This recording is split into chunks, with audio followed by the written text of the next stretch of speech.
Welcome. In this video, we are going to talk about cyber attacks. A cyber attack is a sneaky and harmful act carried out by individuals or malicious programs to disrupt, damage, or steal information from computers, networks, or devices. It's like a digital break-in where someone tries to access or mess with things they shouldn't. Cyber attacks can take many forms, such as viruses that infect computers, phishing scams that trick people into giving away their personal information, or ransomware that locks up files until a ransom is paid. These attacks can cause significant trouble, including stealing sensitive data, damaging computer systems, or even shutting down important services.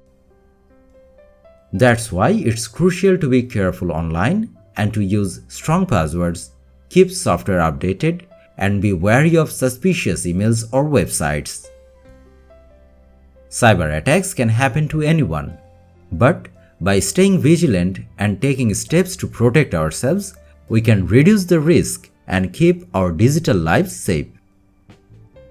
So, that's all for this lesson. Share your thoughts in the comment section. Thank you.